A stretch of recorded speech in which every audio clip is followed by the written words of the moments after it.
Before I even begin, apologies that I can't speak German, and even less I can't understand German.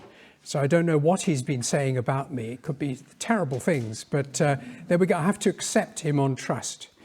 I'd like to thank Said and the German-Moroccan Lawyers Association for inviting me to talk on a subject that has been close to my heart for many, many years.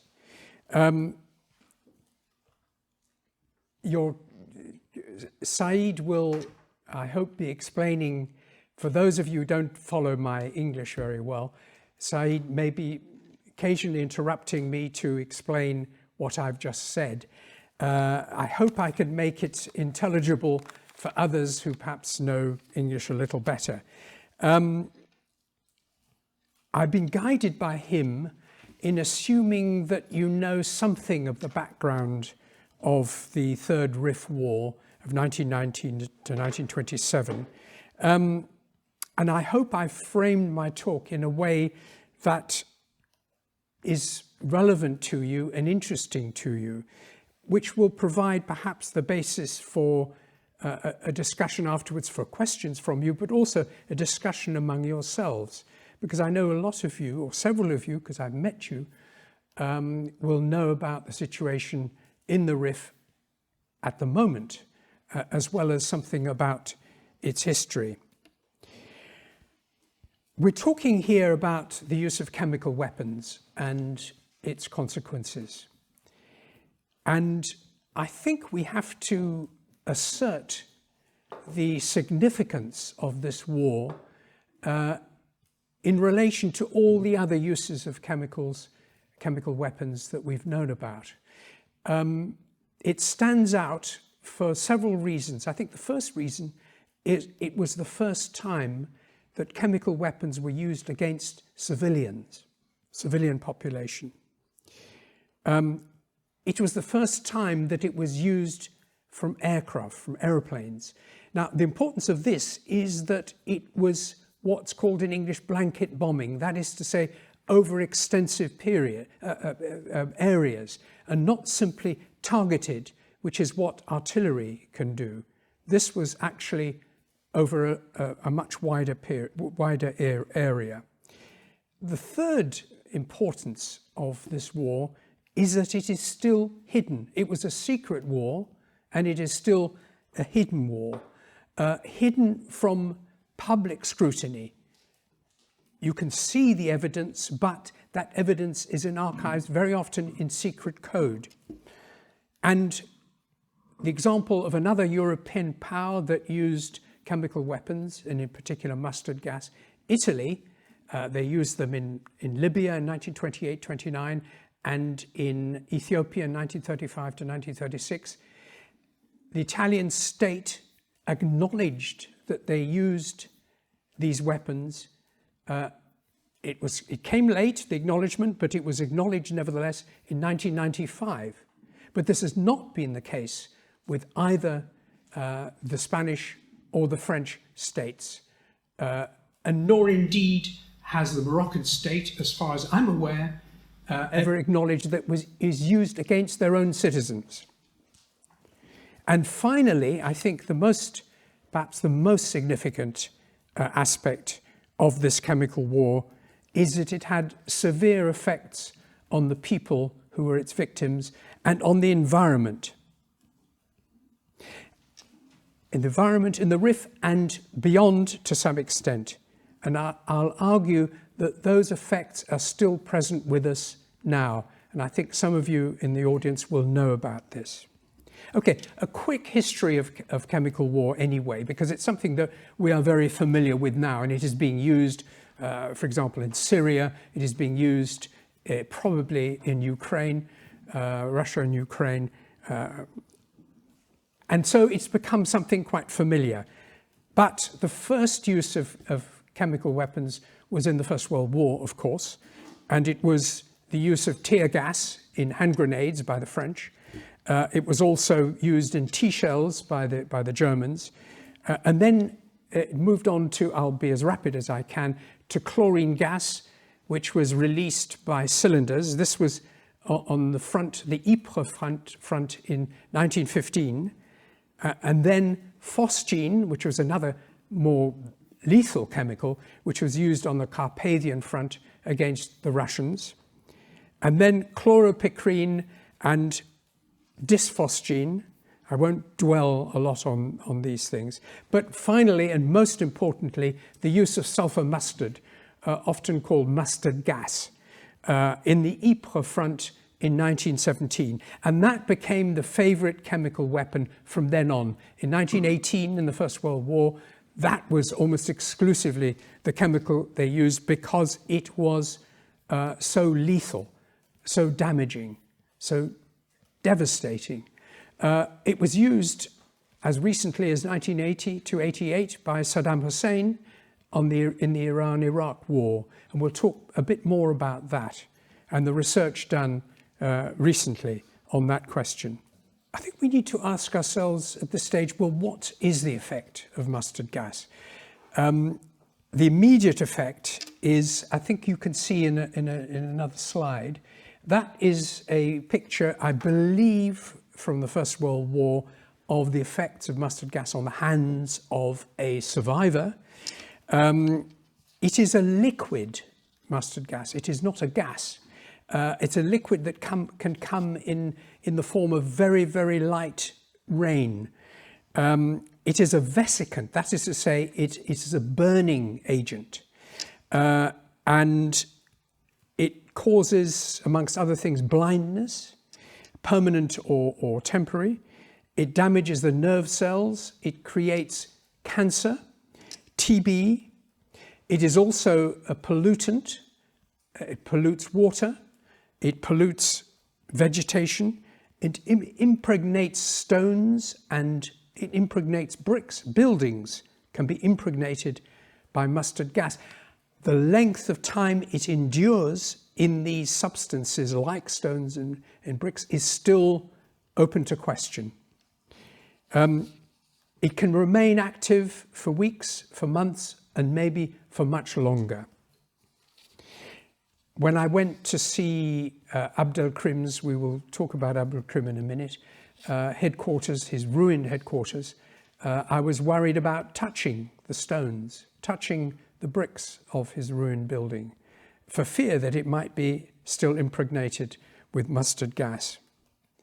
I will go on, at the end, I will talk about the more recent effects of mustard gas as science has begun to uncover.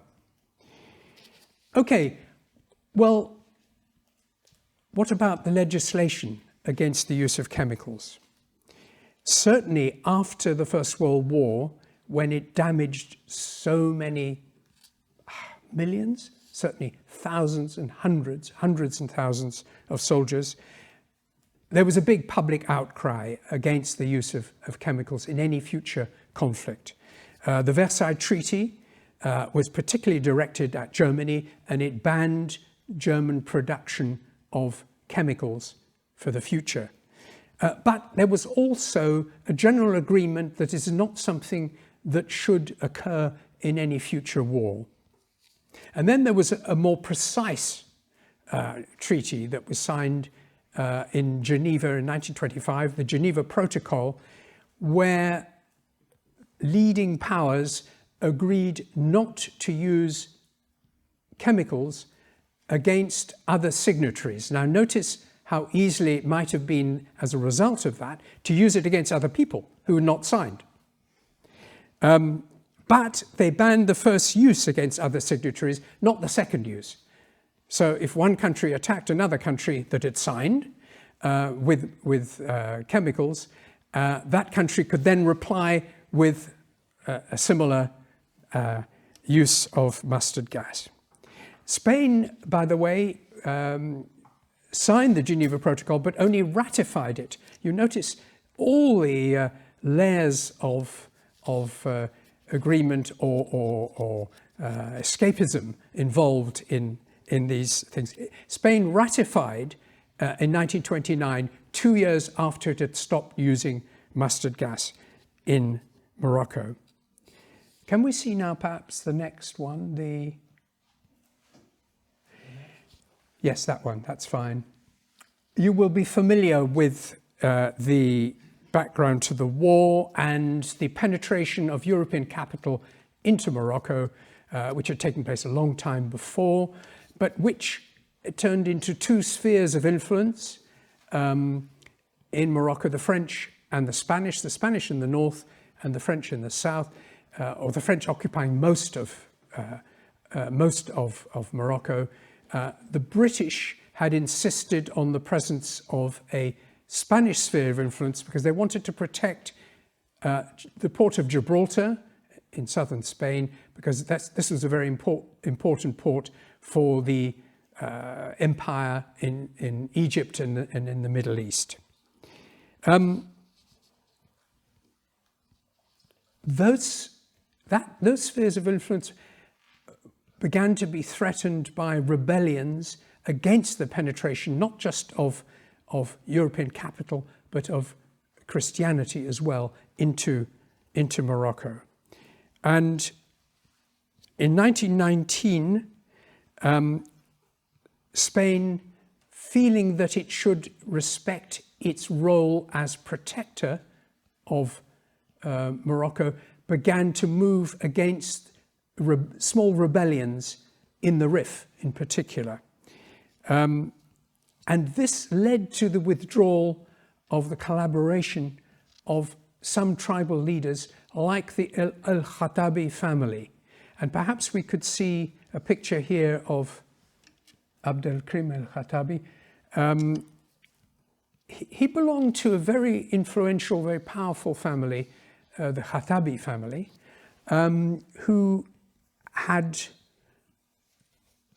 collaborated with European capital in the setting up of railways to bring the precious metals from the interior of Morocco, of the Rif, and they had sold mining concessions. They'd actually made quite a lot of money, and they had secretly supported well, not so secretly, the Germans in the First World War, not so secretly because Abdelkrim was actually imprisoned between 1915 and 1916. Now, if I've got anything wrong in my facts, because I'm not an expert on Moroccan history, please tell me.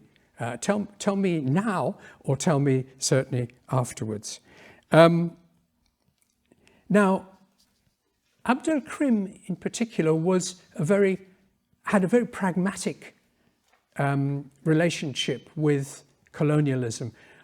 What he was hoping to derive from colonialism was the modernization of the Rif without the direct control by the French. I think there's a general consensus that that was what he was seeking. With the penetration of Spanish troops into the Rif, Abdelkrim could see that this was not something that was good for the Rif. So he started to negotiate with other tribal leaders to form to form an offensive, to join together to repel the invaders. And not just to do that, but to set up an independent state, the Republic of the Rif.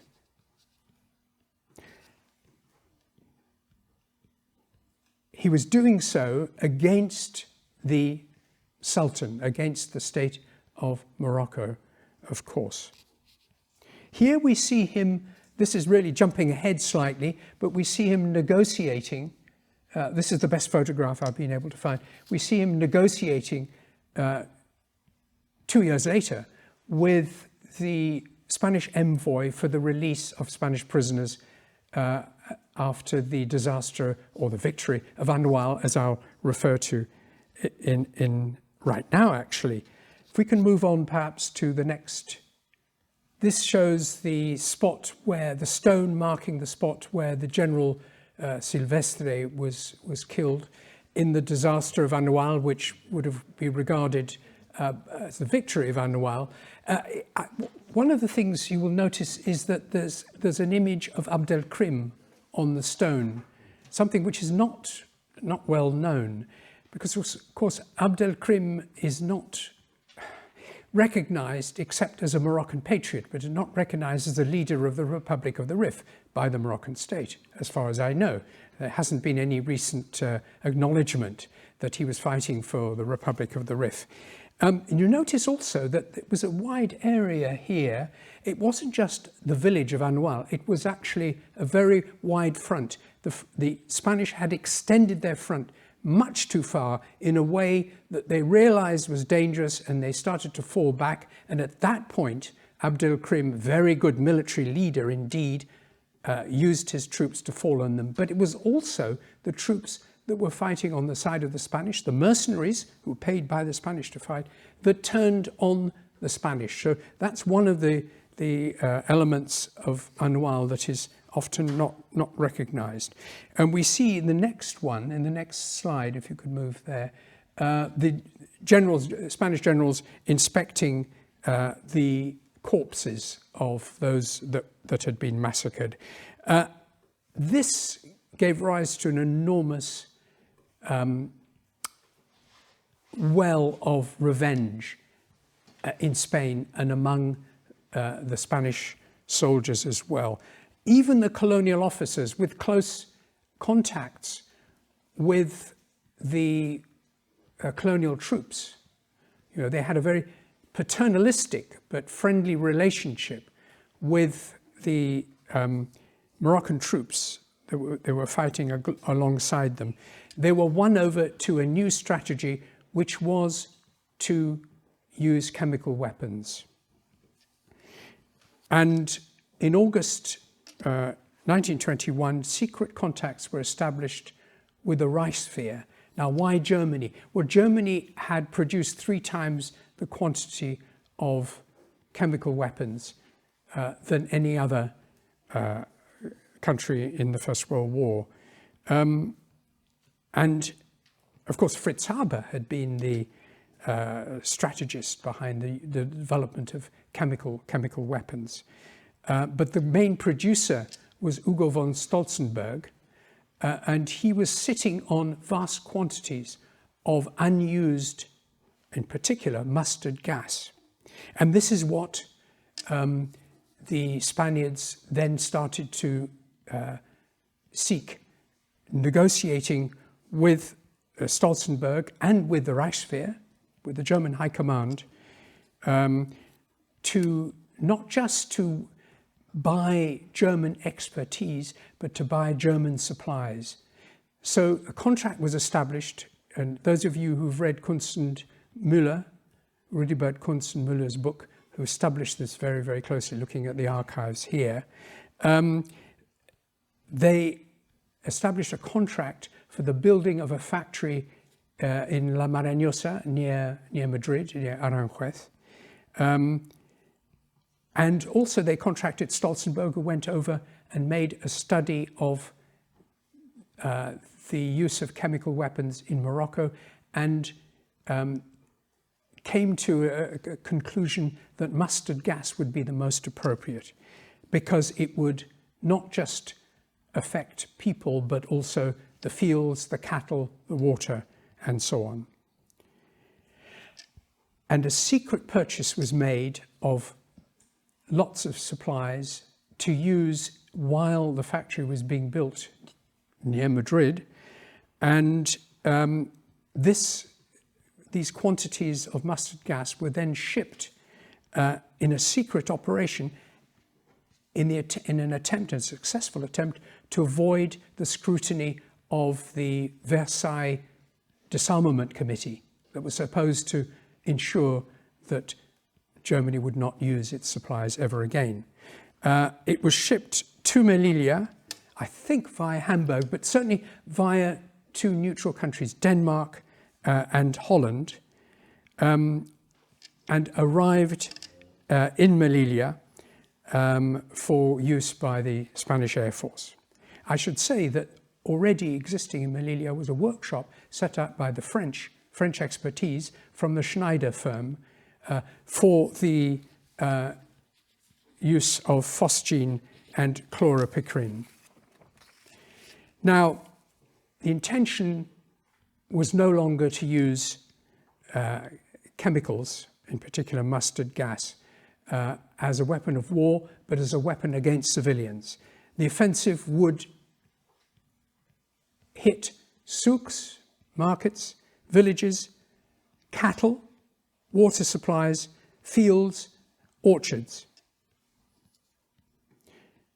The rationalization of this use of chemical weapons, which went against all the rules established after the First World War, was that, well, this would be a casualty agent. It wasn't going to kill many people, said people who believed that it wasn't such a bad weapon. But it would also lead to rapid capitulation. So in a sense, we would be saving lives.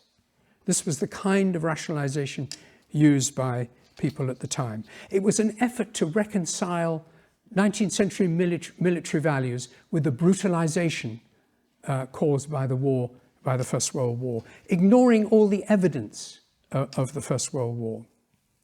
Now, one of the effects of Annual was to create a huge political turmoil, as a result of which a military dictator stepped forward, Primo de Rivera, in 1923. And he was not, surprisingly, he was not for the idea of a continued war in Morocco. He wanted to concentrate on the modernization of Spain. So he set up secret negotiations with Abdelkrim. He was offering Abdelkrim aid, foreign aid. He was offering him autonomy within the Sultanate. The failure of these negotiations, because Abdelkrim was not very, very confident, and he didn't want to continue within the Sultanate, as far as I understand. He was now fighting for the independence of the Rif, and he refused to continue any further negotiations. And so the dictator moved to Plan B, which was to withdraw behind defensive lines and then to blanket bomb with chemical weapons, in particular with mustard gas, the civilian population of the Rif.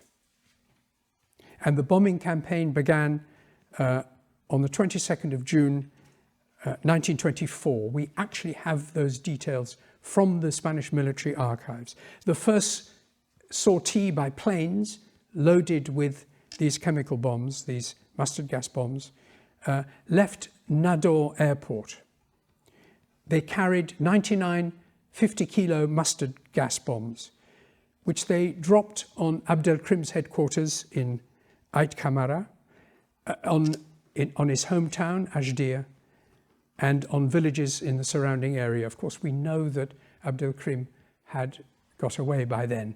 Abdelkrim was advising his supporters to hide in caves.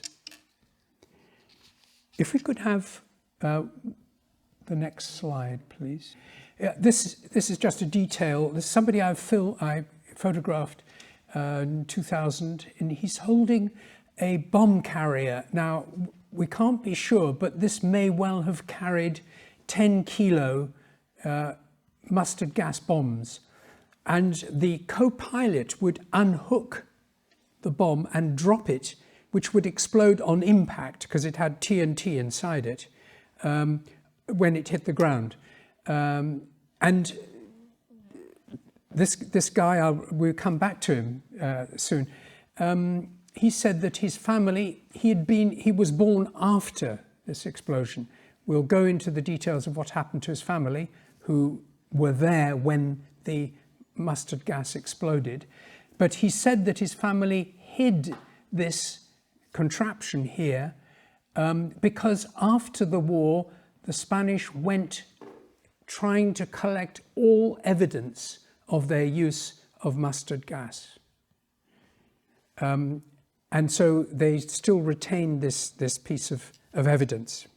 Okay, I'll continue now.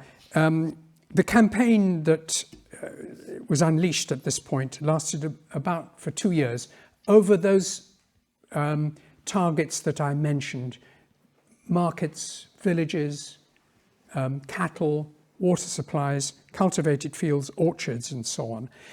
Now, it's very difficult to trace this campaign because the Spanish military used secret codes to denote the kind of weapons, the kind of bombs that were being used. Luckily, I came across a dispatch from the commander-in-chief to all the commanders in the field saying, not exactly these words, but more or less, I'm fed up having to remind you the key to the codes. Here it is, learn it off by heart and destroy this document. And there it was in the Spanish military archives, something that I wouldn't have found in the French archives, for example.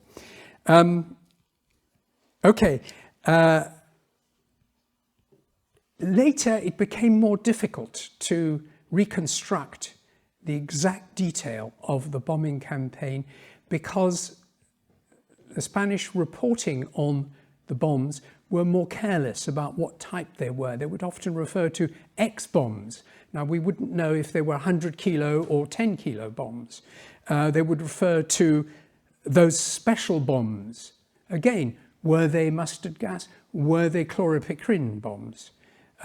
This wasn't clear. So we don't have access to the most accurate possible reconstruction of that chemical war, but we do have pretty well a good idea of which places were affected by it and in what quantities and for how long. We know that from March 1926 there was a fall in the intensity of the bombing, and this was almost certainly because by that time the French and Spanish and the Mahalas had got together for a counter-offensive. The French had decided under the new leadership of Pétain as commander-in-chief to join in this offensive against Abdelkrim. And of course their troops, however well protected, with masks, yes, but not covered from top to toe with protective equipment, they could not safely penetrate into areas bombed with mustard gas for weeks, sometimes months. Also, by that time, there were many villages displaying white sheets showing that they didn't want to fight anymore. They wanted to surrender. So some targeted bombing campaigns continued with chemical weapons against specific areas resisting colonial penetration. And then in May 1926, Abdelkrim surrendered to the French. Sporadic resistance continued by local mujahideen in the northwest, for instance, under Ahmed Jeriru, until July 1927, when the war ended. Now, I think we can be confident in saying that the chemical bombing campaign played a crucial role in undermining the resistance of the Rif Republic. And when the French combined with the Spanish in their joint operation, civil society in that area of Morocco, in Yabala and Anjera, as far as Tangier, and in the east, as far as Nador, had been severely damaged by toxic weapons. In addition, of course, to conventional weapons, such as incendiary bombs. And it wasn't so much the mobile units of Abdelkrim that suffered, but the civilian population, because of course they were mobile, they could shelter, they could escape the bombing. The civilians could not easily escape. And they were affected in that their health was destroyed, their crops and orchards were destroyed, their animals, their water supply was contaminated. What do we know about the consequences? And this, I think, we can come to perhaps the more interesting part of the equation. Yes, well, I was going to mention about the difficulty of piecing together the health effects. One reason is that we are not allowed to gather evidence. The Association for the Victims of Toxic Gas, based in Al Hoceima, founded in the year 2000, has not been allowed to conduct a survey of families in the Rif. We have eyewitness accounts of deaths and injuries by the military observers. The British were there, the French were there, the Americans were there. And of course there is a very vigorous oral tradition about deaths and injuries and so on in the Rif. But that's not easily accessible unless you have permission to find it out. So the narratives referred of people that one is able to speak to refer to effects similar to those documented in the First World War: cancer, short-term or permanent blindness, leukemia, respiratory and gastric problems, sores and burnt skins and so on. But there's a new area of investigation which was not explored in the post-First World War period: the long-term effects of chemical weapons on future generations.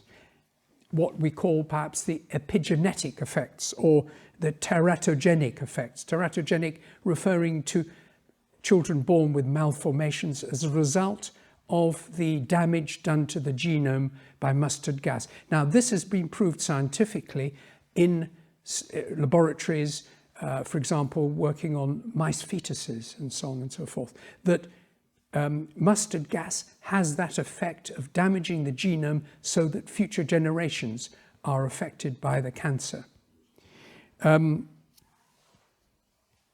This research has been strengthened recently by research carried out on the consequences of the Iran-Iraq War of 1980 to 88 in Iranian laboratories.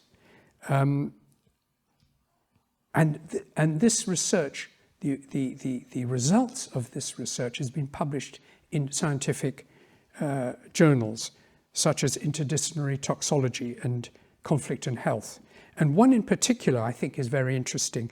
It looks at the children of 498 Iranian veterans of that war that were exposed to sulfur mustard in the town of Sardasht. And that research finds a significant degree of mutagenesis. Mutagenesis being one form of the transformation of the genome of the epigenetic effect. This is what the word I was looking for. In the form of both cancer and deformity.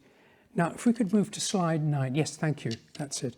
The evidence from Morocco is limited, but it is also significant.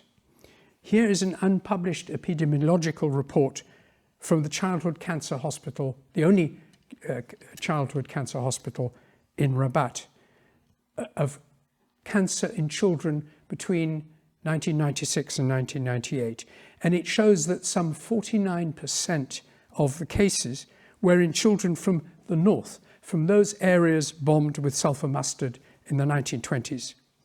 And if you consider that these cases came from families, only families that could afford to send their children to the Childhood Cancer Hospital in Rabat, then the real figures may be much higher.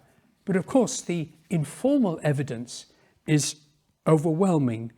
Talk to people from the Rif and they will refer to almost all families will refer to people who've died of cancer. Well, let's reach some sort of conclusion. Why has this chemical war been kept hidden from public scrutiny? Why has it not been acknowledged by either Spain or Morocco? The British knew about it, but never talked about it. The French also, and the French, in the military archives in Versailles, I was unable to find any evidence that the French used mustard gas, but I've learnt this afternoon that there is a document suggesting that they did use it. And I want to find out more about that. The French, of course, supplied chemical weapons, not mustard gas, as I thought, through the Schneider firm And the French, of course, knew about the chemical warfare in Morocco and were very interested and had military observers there. Well, attempts were made in Spain to bring this to the attention of the Spanish Parliament. First of all, in 2007, and then last year in July 2021, and the anniversary of the disaster of Anouilh. But in each case, the parties that brought this bill to the Parliamentary Constitutional Committee were turned down, were said, no, we're not going to consider this in the Parliament. And then, of course, we've got the World Amazic Assembly, which has petitioned the Spanish state again and again to admit responsibility and award compensation to the survivors, without success. Well, I perhaps don't have time to go into the reasons why in Spain they have not done this. I would say basically it's part of the problem of scrutinizing the past in Spain, a failure to confront the civil war and the causes of the civil war, which include the Rif War. Franco himself acknowledged his very identity was forged in the colonial war. And we have testimony of the failure to address the past in Spain because there are thousands of mass graves across the length and breadth of Spain of victims of the civil war that have never been recognized, have never been dug up. Well, Morocco, I'm sure you can answer the thing better than me. I know that Mohammed VI carried out a number of progressive reforms when he ascended the throne in 1999. He set up the Equity and Reconciliation Committee in 2004. It was meant to address abuses of power by his father and his grandfather, at least during their reign, I should say. But it never addressed the question of the War of the Rif and the search for independence by Abdelkrim, who is spoken of once as a Moroccan patriot, but not somebody who actually fought against the state of Morocco.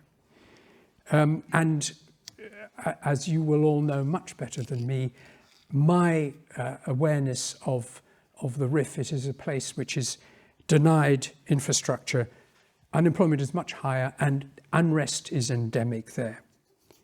And of course, exposing this history of chemical war may carry a geopolitical price in the delicate relations between Morocco and Spain.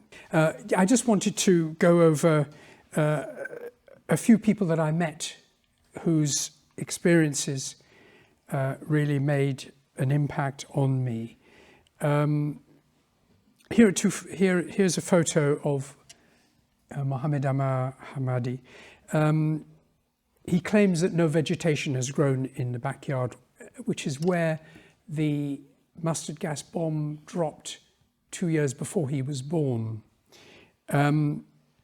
His mother was left with respiratory problems and died of cancer eventually. His two elder sisters were permanently blinded and eventually died of cancer, and his elder brother was left without any hair for the rest of his life. Could we perhaps move one further?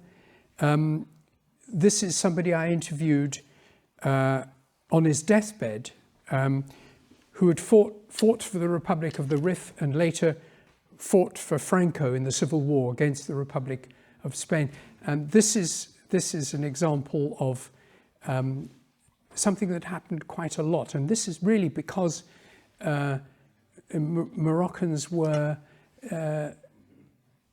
poor and they were being paid in the Civil War by the nationalist side to fight on that side.